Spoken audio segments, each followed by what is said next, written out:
Hi, I'm Amber. Welcome to GladrapChannel. How's it called? Alright, here we are, Isaac Savage from GladrapChannel here with Sam Wong, an absolute legend, an absolute world beater, never goes down. Mate, what a performance tonight. Thanks, mate. How are you feeling after that? Oh, like, you're sort of happy in a way that I, put on a, competitive fight, I guess. But like, I took that fight on 2 days' notice. Like, 2 days. He's a good boy. He just beat Joe Goodall, the Commonwealth Games silver medalist and World Championship bronze medalist. So he's no slouch. So obviously, it's not ideal preparation. I hadn't been in the gym since getting back from Samoa, but. And saying that, no excuses. There were bits and pieces that have worked well in the fight, but he was too sharp, just picking me off on that. So, but yeah, another opportunity to represent your country, and you can't turn that down. So some of those punches tonight, I was talking to some of the crew, they were like wrecking balls. They would have absolutely slept or put some people, 6 feet under. You keep going forward. Yeah, well, it's probably best to slip them, isn't it? But instead of wearing them on the face, but. I don't think. Well, I guess I fought some big punches. I probably wasn't the biggest puncher I fought. So, but he's like I said, big, strong fella. He's athletic. What about May Larson though? I spoke to him in the crowd. I said, "Mate, what is Sam Watt made of?" You fought him a couple of weeks back. Who actually stacked up harder in terms of the punching power? Different. It's quite different because Mailata's got that weight behind him. And there's different kinds of power. It's weird. Like there's that snappy, sharp power. Like probably the one that's really made me take notice, and it's one of the lighter ones, is actually David Light. He has that snappy with his right hand, left hook actually. But yeah, I've fought him since 2014, so I don't have to deal with that anymore. Now, almost 2018. When you guys fought though, he's a heavy, well, he's a cruiser, and you're now heavy. Were you guys at cruiser? Yeah, see, I won the two New Zealand titles at 91k. My first one was actually I beat Dave Light at Queenstown. He was probably coming over off a bit of a Commonwealth Games silver medal hangover. He probably wasn't in that great shape, but I obviously took advantage of that. So, it's probably a wee asterisk beside that sort of thing, but still, at the end of the day, no one's going to remember that in 20 years. I'll still beat him. No. So. Well, it goes down in the record books. I actually saw one of the interviews of Dave after his fight, and he was talking about how he's the only white guy around, sort of thing. Fights with the Island Boys, and I actually said, I was thinking, oh, Dave's actually the last white boy I fought.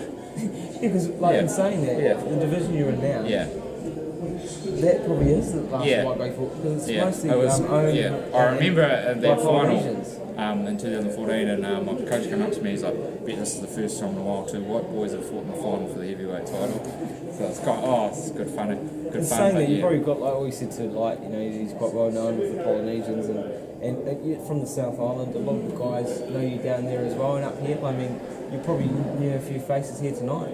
Yeah, I've fought here quite a bit. Last year I came up to Auckland Champs here and took it out, and I really like this venue, and we've actually got some goals, I guess, in Canterbury, how cool it would be to have a CBA like this, have our own venue. So obviously that's a sort of dream, and you've got to buy a building, whatnot, but it'd be pretty cool to have this purpose-built arena, and it'd be good just to stage, like back in the olden days, the glory days, keep having amateur tournaments here all the time would be good.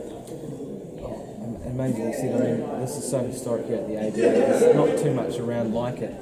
Going back a little bit, we just had David Nika here at 91. Did you ever face him? Yeah, so David Nika and I fought in February 2015. 16, February 2016. He beat me on a split decision. It wasn't a split. He won that. That flattered me a bit. I can say that.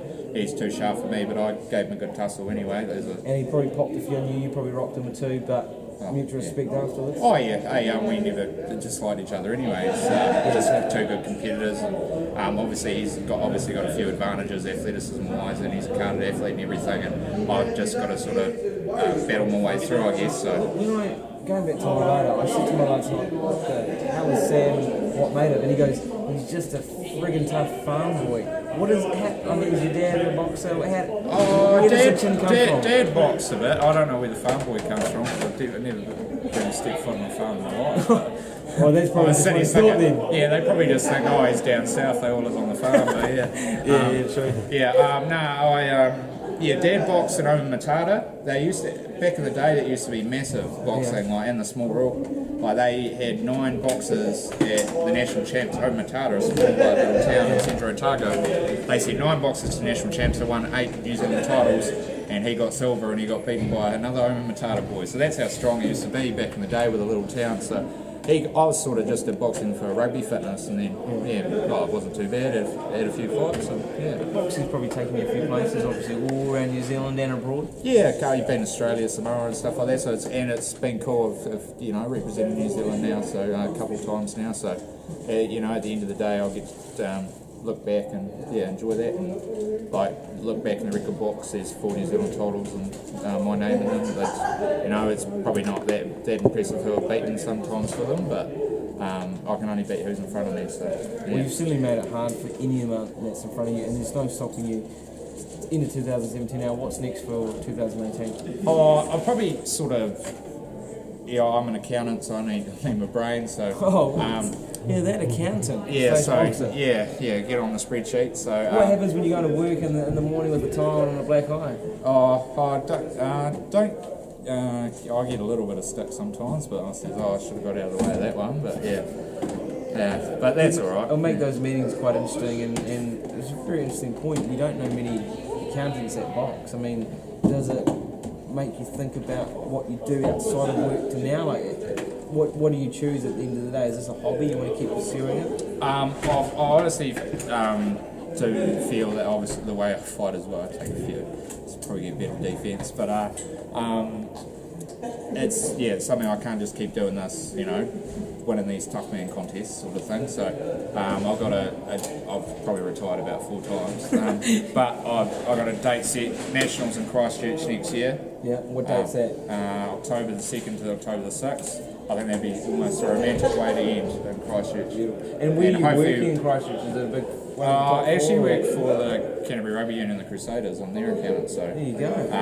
Being around high performance athletes inspires you. But anyway, with the success there, so you're around a good team, even though you're crunching the numbers. Yeah, they get you involved. It's pretty cool. And talk to some of the rugby players.